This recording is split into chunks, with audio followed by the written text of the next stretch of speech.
games, they have banned Clash every single round on their previous games. Both of them.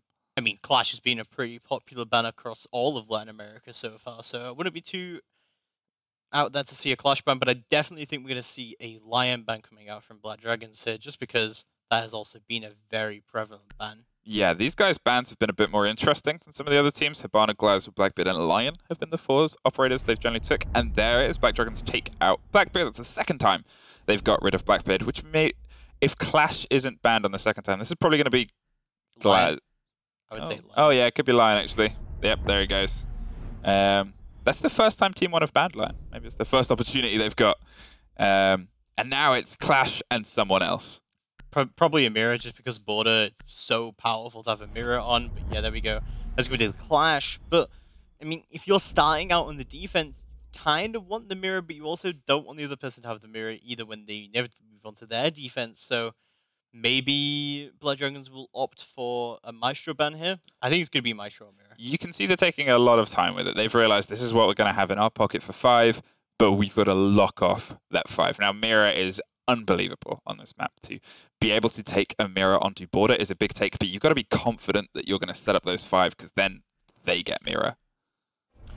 But it's actually going to be the Echo, which is kind of surprising, honestly, considering that, I mean, Echo very, very powerful on Border, of course, and a very powerful operator overall, but I really would have thought that Maestro was a bit of a bigger threat here. Especially as GDN's quite a big Maestro player. But he's quite a big Maestro player. They also have Hugzord, who's quite a big mirror player as well. But Slash is a Maestro player, so that was kind of, I guess, where they wanted to break. But we go in Armory Locker's Archives. It makes sense with a mirror and a Valkyrie and a Maestro. Also, it makes sense for round 1 of map 1. We're actually going to see the 6th pick coming out from Ion here, from the Maverick onto the Glaz, which, you know, isn't too surprising. We often don't really even see Maverick being used other than on Clubhouse, really. Yeah, it's Maverick's kind of become one of those rare treats where, yes, he is exceptionally powerful. He has all this capabilities and possibilities with how he's utilized, and you see him, you know, on hatches, you see him occasionally making spy holes, but the second one's much rarer in these guys' kind of tiers of play. You get a lot of complaints about him in some ranked situations and things like that, but really, if he's what you're taking versus other operators, you know, there's better potentials for lineup. It's interesting that it looks like they are going for a CCTV defense hold, but they've not brought a castle. Camera activated. Yeah, I guess it's down to how heavily they're going to want to hunt. I mean, CCTV is one of those points where you've kind of got to lock it off quite. Like, you've got to at least try and lock it off. You can't hand it over too easily, because normally if you do hand it over within that opening minute and a half, you've kind of screwed yourself. You can see Small again, he's holding in offices with, they're not reinforcing. And we've seen people capped right through this wall. We've seen people get double kills right through this wall. So they're trying to have a lot of confidence. It's not really a sturdy hold. This is a very late setup coming out from Blood Dragons as well. Only just putting down that mirror in Mini, and RDZ going to be playing around in CCTV. But he doesn't have a mirror window there. And that is the very crux of trying to hold on to that situation. So I'd expect RDZ to try and rotate out there as quickly as it does get contested. But a lot of this is just going to leave Book just to roam freely below. There's no one from Black Dragons going below. Iblack's just going to be able to get straight into Customs, opening up a little bit more vertical play. And RDZ is just going to get the hell out of there immediately. CCTV control is already achieved, and you just wasted huge amounts of utility. That's the thing. You can see Hugzord's already pushing him with the Sophia. They've got a lot of control. And where Smalls is holding as well on the east stairs. If it catches Iblack's, yeah, it's worked. But it's not really a move you can pull more than once. So they're putting a lot behind it. But there is the first take. And Hugzord with a very easy pickup on RDZ. RDZ really should have taken his opportunity to get out of there when he did. But no, he will get gunned down in the break room. And it's going to turn into a 5v4 situation. Already not looking too good here for Black Dragons. So they are obviously stacking up on that armory wall, opening the door. Mirror is there to try and feed information and go against it. But as you can see, look at that control that they have of the area, the utility, and Flash is coming out, and the wall is open. And the wall is open very early on. A very good early pushing coming out from Team 1. But they still have to deal with this mirror window, and they will do so. Beautiful use of Habana usage there. And Levi's not even going to try and contest it. No one is trying to contest it. There's a Maestro cam that's right there. Gotta have a few questions about what they wanted to get out of this hold. There's iBlacks picking off small. That's a 5-3, and they've just severely been on the back foot, even by their own kind of making. Levi gets a return frag against Ion. But again, 47 seconds left, and they are pushing towards the point. They're coming up metal stairs. It's all a lot of pressure. It is a lot of pressure indeed. A 4v3, not a good situation for Blood Dragons to be in. Lots of drones on the board here still for Team 1. As Slash does manage to shut down Panico, however, and turns it into a 3v3. Great shot coming up from Slash from the Maestro. Manages to rotate all the way back to the top of the metal stairs, but they know exactly where he is now. Hugzod does launch the Zofia mines in. It's not looking good for Slash here to hold it down, and what a shot from Hugzod, expecting Slash to be holding there. Will take him down. Hugzod just jumps in behind Levi, takes him down. iBlacks finishes off Globals with a nade. That's Team 1 who take round number 1 in a very nice fashion coming out. Beautifully played, but really bad coordination coming out from Blood Dragons there. Yeah, you're going to have to kind of, I guess, put that down to just shaking off first round blues. You're waking up into the game, but the hold, as we said, it was a bit thin, a bit weak. Obviously, they were trying to set up for frags. They were ready for the rotation up east stairs. They handed over CCTV exceptionally quickly and then tried to push back into RDZ and then got fragged. You just think, well, maybe there's a couple of things you could have done slightly different. As you said, there wasn't anything really happening on vertical, but at the end of the day, it didn't really look like Team 1 needed to. I think a big part of that round was that Hugzod got 2 kills of people who weren't even looking at him. Didn't even really seem to be aware that he was there. Like, as soon as that Maestro dies at the top of metal, you should know that someone is going to push there, or someone should be covering it. Levi just gets caught out, and from there, the round just ends. Well, we'll see if they change up their hold at all. Obviously, they did start to pull a couple of frags back when they started to collapse back towards point, but they didn't. Oh, obviously, as you said, we saw they had the Maestro cam and they just handed away the mirror window. They let it get taken by the Havana. There was plenty of time against, just put a little bit of counter pressure on them. The mistake is if you put counter pressure on too late, then it's just an easy pickoff because they've got themselves situated. But we'll see if they can change up anything or if they're going to go for a similar kind of hold for a second round, which so far, it looks like it. Yeah, it is looking fairly similar to how it was the last time. The big problem with this was that there wasn't really enough utility usage to have a spread out defense, despite the fact that RDZ was playing fairly far off site, but he is going to be playing into Fountain this time, and that's a much safer bet for him to play. But I really don't enjoy this crouching mirror window. I get that you can see further with it, and it gives you a little bit more protection, but it just doesn't give you enough mobility anytime you're peeking from a crouching mirror. No, sure. And you can see, look, instantly Ion and Hugzod are pushing the same way they pushed last time. Levi's still opening up sights on that mirror window. There's obviously no one watching CCTV, and they are in and dropping the foul cam. That is complete control now. However, and there's Ion. Ion picking off Globals. Yeah, just no reason for Globals to peek that. And on top of that, they didn't reinforce the 90 wall again.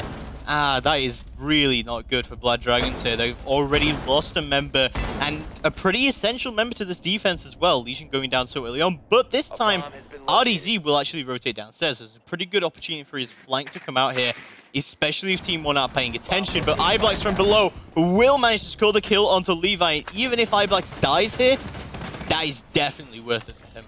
And you can see RDZ instantly kind of reacted to that, starting to push towards metal stairs to try to catch the buck out. But again, kind of slow. They're not really pushing with enough urgency. You should feed that information almost immediately. If that's your job, to be downstairs trying to control vertical and trying to get those picks, and you've just lost someone, feed that information.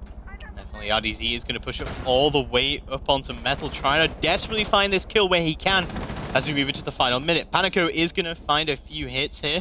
Does get taken down by the Maestro just a little bit. RDZ does manage to rotate all the way back into the site to Mini, so well done for that. Not really going for the kills, but not important. ADSs are going to get burned. Flashbangs and smokes will go out. The ban charges will go out. Small does find the kill onto iBlacks, however, so that's a good opening kill onto the book, but smokes are just going to fill up with the objective, and Glass just moves all the way in as the plant starts to go down. Ion takes down RDZ, turns into a 4v2. Ion with another kill, beautiful headshot onto Slash, and it's all down to Small in a 4v1. He does still have the Nitro in his back pocket. he can still make the magic happen. Let's see if he can do it. Let's see if he can pull that rabbit out of his bag now, as he will push through onto Fountain. But he doesn't have a lot of options. He will get droned out by GDN. Got to expect oNe will take him down. He's got to expect the refrag at some point coming up from Red Hole, but that diffuser will slowly start to do its work. Not looking too good for Small here to try and bring this in. And diffuser just about halfway done. GDN constantly pinging him out, and Hugzord eventually using that nice break room angle will take down Small. Team 1 and another very well coordinated attack will take round number 2.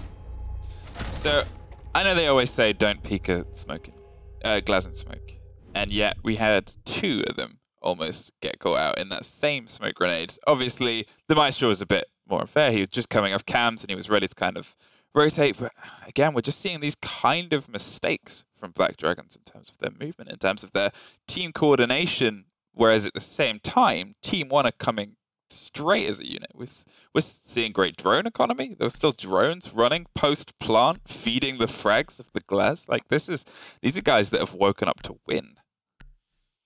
Yeah, no, that is definitely one point. I don't think it was so much as peeking the glass in the smoke, rather than rotating. The smokes moving all the way into the site and glass just runs in. That's fair, that's fair, yeah. Valk from Maestro is going to be the 6th pick here, so this is the first time Valk has been taken off the board. Obviously, we have gone to the same point again. Yeah, we are going to Armory Lockers, but honestly, if you can't hold here, you really don't have too much of a chance holding the other sites, especially if you have a mirror. And I really don't understand this very static strategy coming out from Blood Dragons. This has not worked time and time again, but it looks like they are going to use the exact same strategy as they have done before.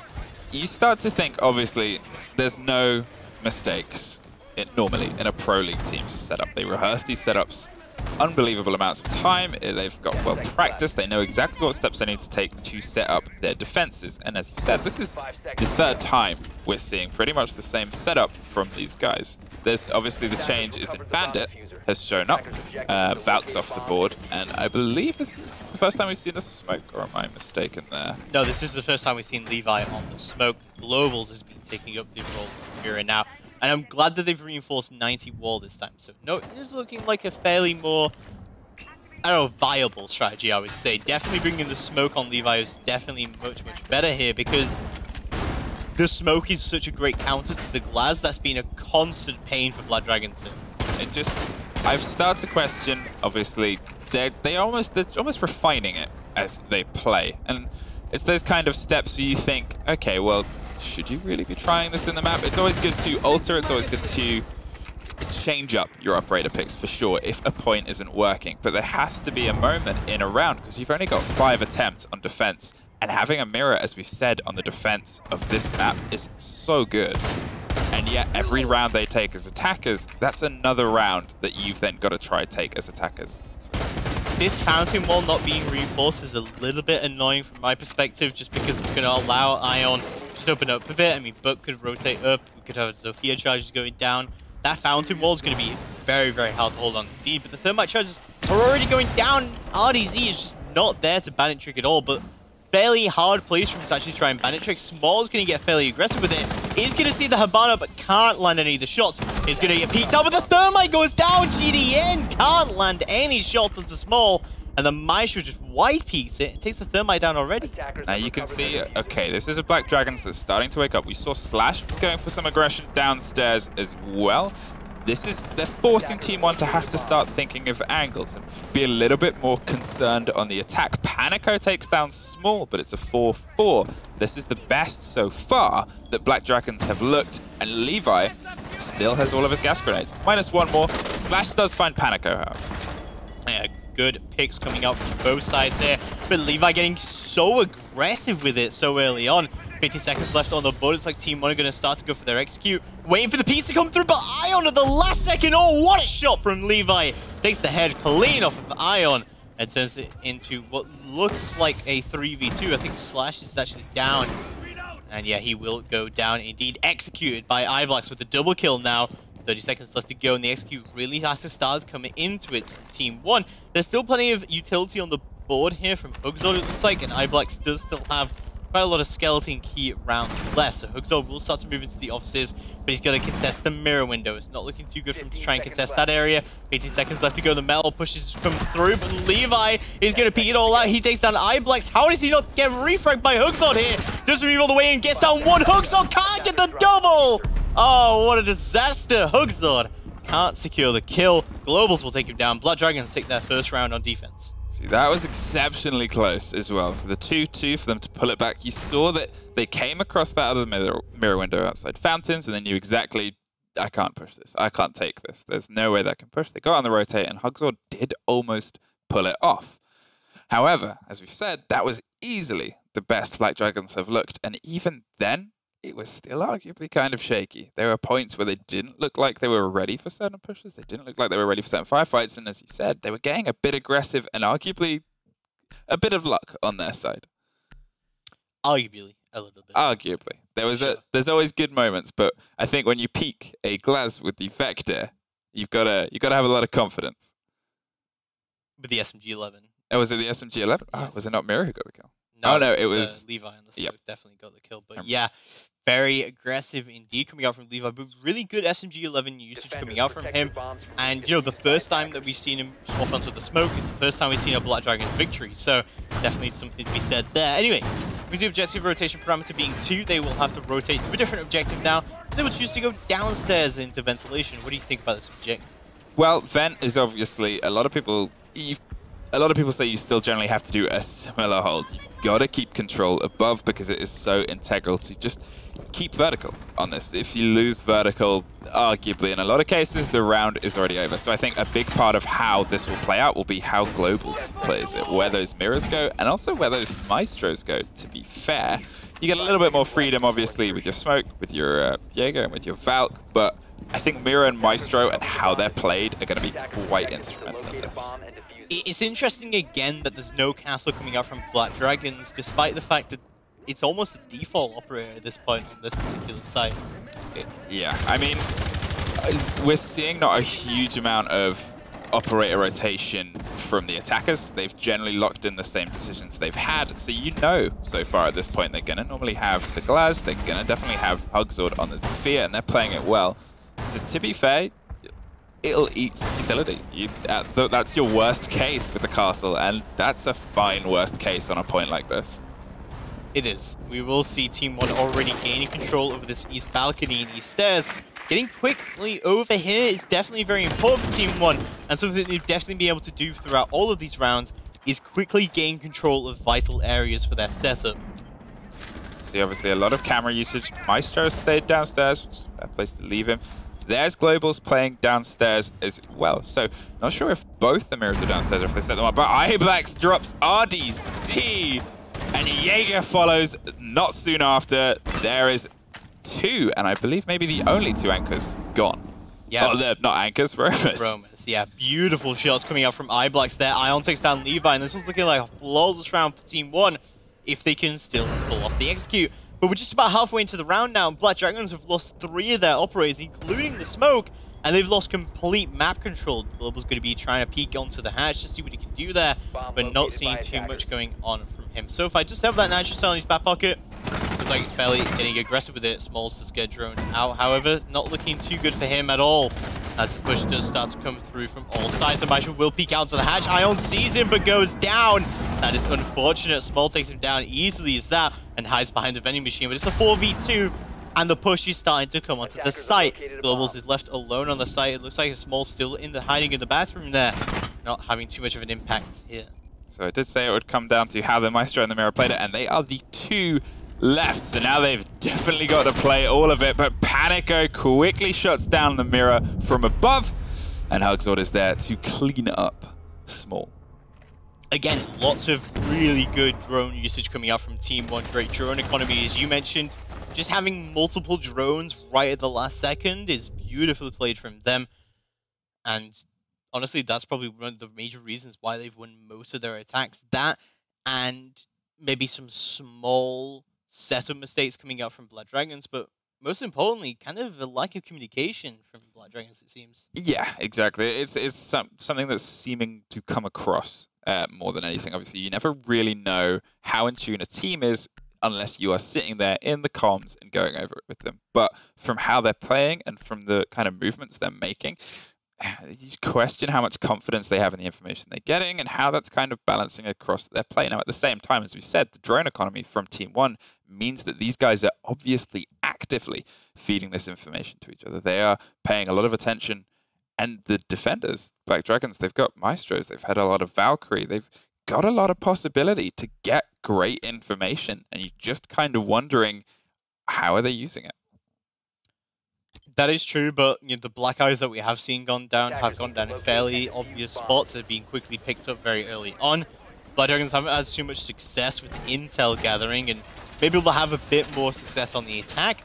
But despite all of that, we haven't really seen a lot from Team 1 to actually deal with all of that stuff. We've seen nades, we've seen Zofia charges, but I only really ever see one Maestro cam out of the two get destroyed each round. So I'm wondering if Team 1 are really concentrating on the utility as much, or are they concentrating more on frags? Because, I mean, they're getting a lot of kills very early on, but they also seem to be over-peaking a lot of stuff. I mean, also where GDN was over-peaking onto the armory wall, where Small just picked him up for free, and that is got to be a pretty big mistake coming out from him that early on. Oh yeah, definitely. Obviously, the argument about how comfortable you are on an attack and how much you kind of get pressured, because at the same time, yes, the attackers are pushing the defenders, but as soon as everyone's inside the building, the game is completely changed. It's a whole mess of mobility, and as you said, if you get too aggressive, if you start over-peaking, if you start over-stretching, that can just pull an entire attack apart.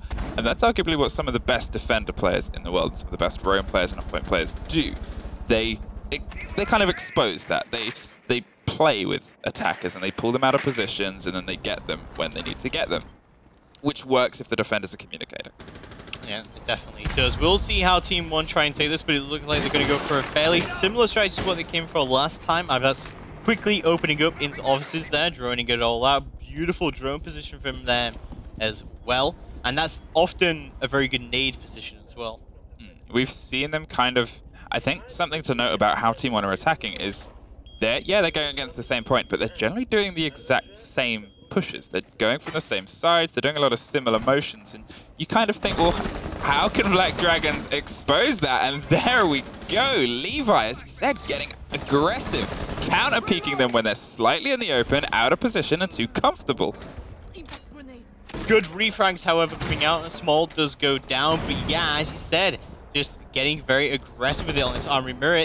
GDN just has no idea what to do here without iBlocks pushing from the side. But it's me, Hugzord, who finally finds that kill onto Levi, but instantly goes down for it. The rotates are going to come through. GDN going to get slightly more aggressive, doing a little bit more peeking here. We'll see the bandit dead body, of course. We'll start to move in as obsessed control is very much achieved here from Team 1, but they are at a disadvantage. Now you can see two of the attackers, two of the remaining three attackers are exceptionally low health. So how they play this is probably going to be much, much less confident than what we've seen so far. I don't think we'll see as many aggressive pushes, aggressive peaks, because obviously they want to take this 4-1. But the way that Black Dragons started to play that is they almost, for generally one of the first times, is countered the attack, countered the push that we have seen on repeat. We've seen these operators, and we've seen how they're moving them. We have seen that indeed, and Team 1 are starting to run out of time. Now Small, what? He gets the kill into GDN. How does he get all the way into the red hole? What? Another kill for Small. Takes down Hugzord on the east stairs. Now all into iBlocks to try and refrag this. Small does eventually go down, and iBlocks will end his killing spree. Jumps down onto the waiting room, but RDZ will be waiting there for him. On the Legion, takes him down. Black Dragons take round number 5. Much better performance coming out from Blood Dragons here, getting a little bit more aggressive with it than they were before, really catching Team 1 off guard, but Team 1 regardless will move into the second half with a 3-2 advantage. So I think that's exactly kind of what they needed to do there. They needed to start playing against how comfortable Team 1 were. I know that obviously there's always the difference between us watching it from this kind of top-down view and those guys in the game, where unless you've got a coach kind of, you can get tunnel vision. You can find yourself a little bit too deep inside the game. But they started to exploit the fact that they were overpeaking. They started to exploit the fact that they were getting too comfortable. And that's the perfect response to that. And that's how you pull it back. And 3-2, that's not the end of the world split as you go into the half and half. But Now they've got the uphill battle of taking a mirror defense on border. Yeah, no, they definitely do. Indeed, we'll see how it does go down. But Team 1, I think on border, they should win the majority of these defenses. But we saw from Blood Dragons that maybe this isn't easy to hold as you think it is. Well, that's the thing. So I think what we saw originally, as we said, from early Black Dragons rounds, those first couple of rounds, was they seemed a little bit like they hadn't fully woken. They were still doing a couple of misplays, misrotations. Team 1, however, kind of woke up as a unit. Whether they were running their strats comfortably or not, they generally seem to be running the same routes and the same strats they were.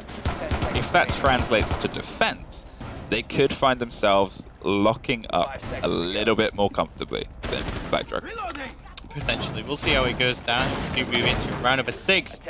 I will see exactly how Team 1 want to hold on to this, but more importantly, how do Black Dragons want to take it? But interestingly, they're taking a fairly similar lineup to what Team 1 were, with the exception of the Jackal and the Thatcher being added to Blood Dragons' lineup, which is good. I like to see that. Interesting, this 90 wall has been a pretty big issue for both teams. Yeah, it's the CCTV now. I'm excited to see how Black Dragons want to take it, because they were arguably very hands-off with CCTV. They didn't really worry about it too much, and to be fair, some teams are, some teams aren't. The majority of teams like to hold CCTV. It gives them a bit more confidence in holding the entire floor and the space, and they'll put a bit of utility and whatnot down. In the meantime, Globals, however, is taking a fair chunk of damage at the top of East Stairs. Yeah, he's managed to find himself into an early fight, but there's a big difference to how Team 1 are playing this to how Blood Dragons played it in their first defense round, is mostly in the usage of Mirror here and the dedication of 2 operators, as well as a lot more utility. Something that Blood Dragons didn't really do, but they did dedicate an operator to it. RDZ went down very, very early and very. Now they are digging upwards, RDZ, opening up the point, and there's no one really in a free position to try to counter that, but Small, however, finds Hogzord in the mix of that, and that is the Maestro gone. That is a big loss. Yeah, smokes will start to come down early on, but GDN, why would you rotate like that? He gets picked up again. Small takes him down, but Panico from the East Stairs does manage to find the first kill for Team 1. Levi goes down. That's the glass off the ball, so that's a pretty big pick, but Ion does take down Slash, turns into a 3v3. Small just still holding this angle outside onto the rotate outside of Armory Wall. RDZ moves slowly up onto the metal stairs to see what he can do from his angle. And Team 1 still looking to hold onto this pretty solidly, and Small being aware of any rotates from behind, of course. Good drone work coming out from Blood Dragons too. Global still running on a very small amount of health, but it is over. Just caught out in the middle of a very open rotation. Gonna leave the Lesion to try to pick that off. Surely they should. Well, everyone's waiting. Everyone wants to know what the other team's next move is. Black Dragons are worried that they're going to be waiting, as they are. At the same time, Team 1, there we go, finally jumps out, gets the frag, and gets a double, taking down RDZ and Globals. Great frags coming out here. Small attempting to refrag as he slowly tries to crouch walk around, but no! iBlacks will see him from the Armory Wall, takes him down. And Team 1 take round number 6. Again, we saw them. They struggled. They fought over that CCTV, and ultimately, it was having the one person left alive in there that was able to pick off the completely unexpected rotating Globals that kind of made a round that was 3-3. They're battling back and forth, fragging back and forth to... Okay, now it's a hard spot. Yeah, now it is a hard spot indeed for them. Moving into round number 7, not looking too good for Blood Dragons here. They did manage to get a couple of very important early frags, but were completely unable to capitalize on that, it seems. Yeah, definitely, as we go for 2. Now, Castle, the main man, has shown his face. For the very first time. For the very first time. Which is good, and you know, this is a fairly default strat coming out to Ventilation, just already looking at the operator lineup, but we are going to see Slash rotating onto the sledge, which makes a lot of sense from Burke, of course, as we see the Twitch for the first time in the series onto RDZ. I would like to see Jackal get a little bit of legwork. Obviously, Globals has picked up the Jackal, who I believe he was playing Thatcher in the previous round, because I think Jackal works really well with how LATAM like to play, especially as there was a lot off point. Now, we saw that they were looking to exploit the vertical play. Obviously, you saw Buck digging from underneath. Combine that with a Jackal, as we've said before, that can be an absolutely deadly combination. And it's the same principle if you're digging downwards and you've got a sledge and a jackal. Obviously, I'd like to see that kind of get pushed down a little bit.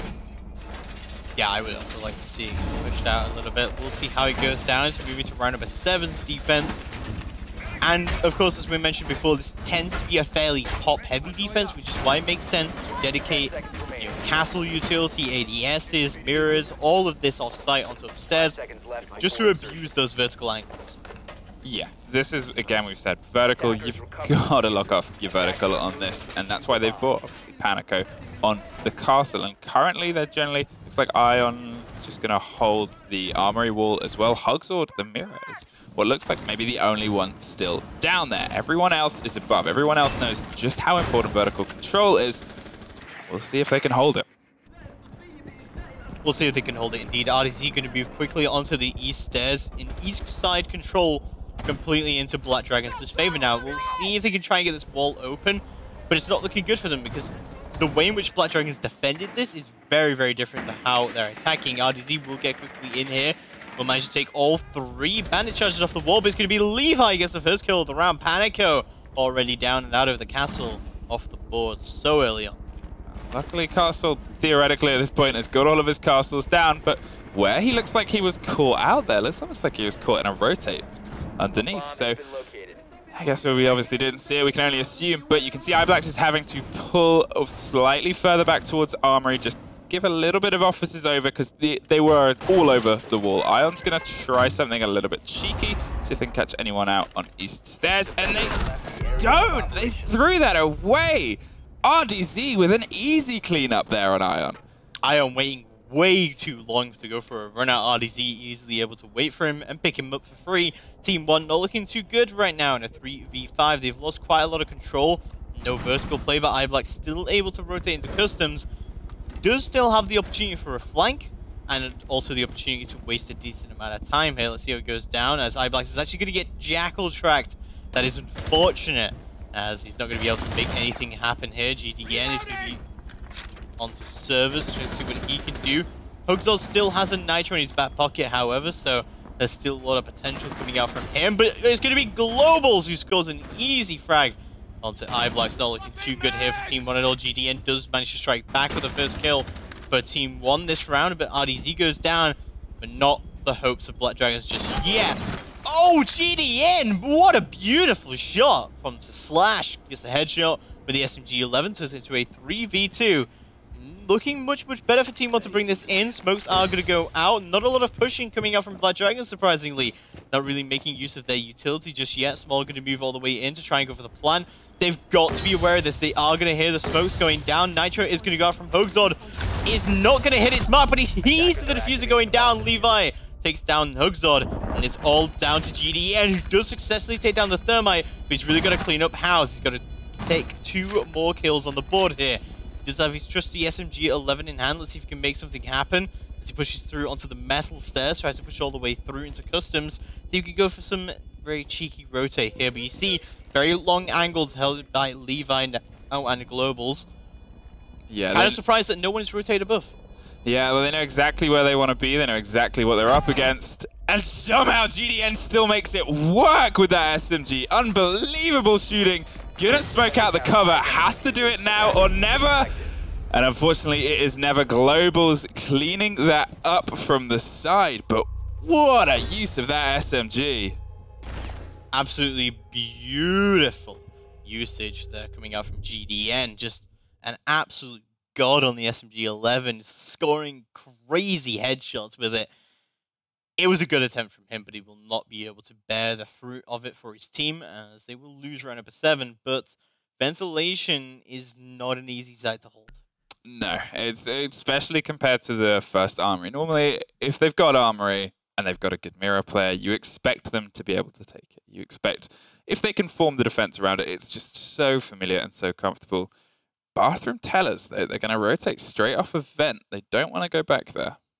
Yeah, we are going to see Bathroom Tellers defense coming out here from Team 1. We'll see how exactly it goes down, as we've not seen this site yet, this series. What do you think of it?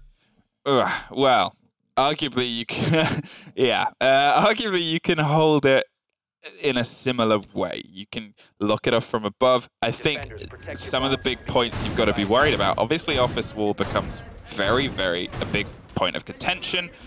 And then opposite set of the big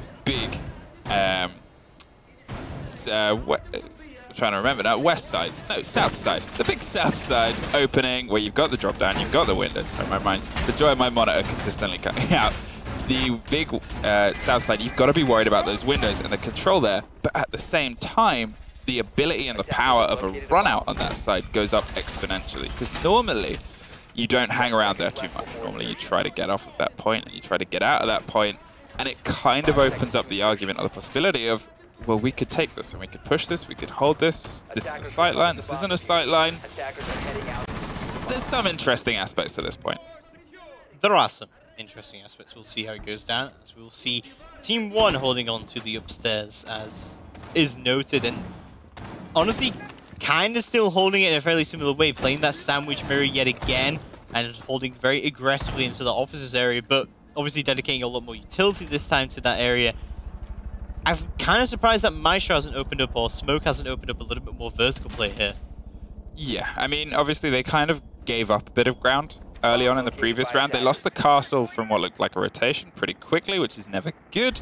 You can see that they're already pushing against CCTV. And again, this is exactly the walkway I was talking about. They're generally stacking up on there and trying to push through and take CCTV. So you think, you know, well, how can they start countering it? They've got, it looks like 3 operators are starting to stack up there. So yeah, we will see how it goes down. Zybas could be holding on to this, but this is not looking good for Team 1. They don't have a Jaeger, and there are nades to be feared here from Slash. See exactly how it goes, and that is really not a safe position for Iblax to play. If Slash rotated up onto the roof, he could very, very easily nade Iblax right now. Thermite charges will go out, of course. The bandit charges are off. We'll see Slash has not got any frag grenades left remaining because he did use them, but what a shot from Iblax! How does he do it? All the way from Fountain to stay the head. Clean off there. Quick peek comes through from the thermite, but can't make it work just yet. Iblax with a great first kill and almost trying to find his second. As again, the quick piece, Small, just trying to get away with it. But Panico still holding on, still patiently goes for the jump out, takes Small down. And that's a 5v3 looking so good for Team 1 right now. Such aggressive plays. It's the thing, the jump out kills. It's just, it becomes a bit more expected on this point. And I think there's just so much kind of overhang. RDZ manages to lock off GDN. Iblax takes down Globals though, and we've seen the Maestro having an amazing game. RDZ is forced back into CCTV, and you can see Levi is thinking about rotating off there as well. But again, the one-man Maestro army is locking off that vertical. And the big problem is that the diffuser is still down outside East Stairs, and Panico will be playing on it. And Team 1 is just kind of rotating all the way around. They know the diffuser is down there. They're going to know that Blood Dragons have to rotate to try and get it, or they have to try and frag out. 30 seconds left to go. The drones will start to come out from Blood Dragons. Just trying to see what they can do. RDZ pushing all the way around. How do you miss those shots? Panico is going to get away with it. And you rotate all the way around onto East Stairs. So the P's are going to start coming out. RDZ still trying to hold it down, but no, he won't be able to find the kill. Panico shuts down Levi. It's going to be all into the hands of RDZ to bring it in. 4v1, but the run out comes from Panico, but he can't make it work. RDZ takes him down, but there's 5 seconds left to go. He's got to find 3 kills, and it's lucky to be able to find 1 just yet. No, Ion actually takes him down onto 90. Well, I think around the time that became a 4 versus 1, I think it was a little bit impossible. E-Castle's throwing himself. We know he's playing on those stairs. He's rotating when really should have got at least a couple of bullets into him when he did that rotation over the top of these stairs. But he definitely should have got a few kills there. But we're going to put themselves onto map point now. Looking pretty good for Team 1 to try and secure out this map. And I think a lot of people watching, and certainly us, were thinking that going into the series that Team 1 were definitely going to be an advantage. But Blood Dragons have actually put up a pretty good fight during their attacks. Yeah, they've definitely kind of shown up for their attacks much more than they showed up for the defense. And I'm kind of glad, in a way, because obviously they're a team that has a lot of kind of history with Siege and the lad I'm seeing. And we've seen them on the big stage once or twice before. That same org, different team. Oh, was it? Yes. Oh, okay. Well, This team was previously known as Red Devils. They came up with a challenge. Okay, that makes a lot of sense. Well, either way, it's got a caliber to the name, and you kind of and they've got a big following, and they've got a lot of expectations and stuff. So when they don't show up, it's kind of, you know, you kind of get a little bit dejected because the name has a caliber, and to see them come back to a map where they did suffer quite a big loss and start to pull rounds back in a convincing way. It started shaky, don't get me wrong, but they are definitely putting them back more and more and showing up more as a team, and the teamwork is running more as a team, and I don't know, it's good. It fills me with hope, and it again reminds me why I love Best of 3 so much. It is definitely good indeed. We'll see how it goes through as we will move on to map point, but not match point. As you mentioned, it is a best of 3 series, so still plenty of time to try and bring this in, even if you lose the map. But there's still also big opportunities to bring this to overtime. As we said, the Blood Dragons have put a pretty good fight in these attack rounds, but this was not a good attack from them onto Armory. No. Again, they've made a couple of mistakes. The Armory lockout is a hard one.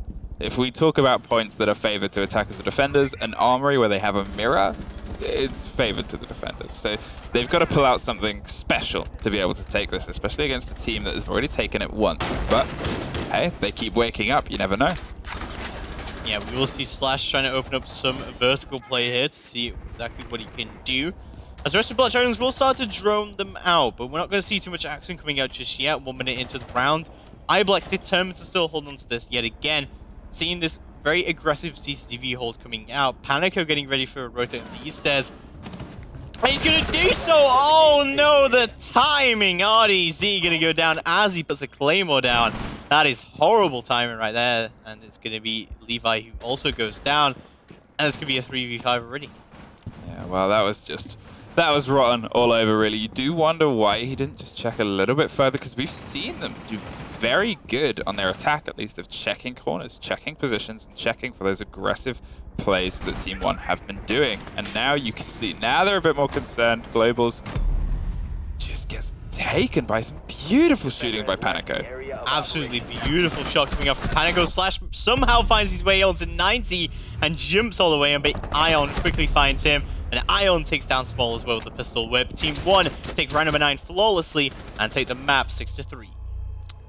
That was an unfortunate final round, I think, for Black Dragons. As we've said, they really started to improve as time went on in that map. They started a bit shaky in the defensive. They suffered a couple of mistakes. It did bring it to 3-2 before this changeover, but you expected them to be able to take Armory a little bit better and just lock that off a little bit better.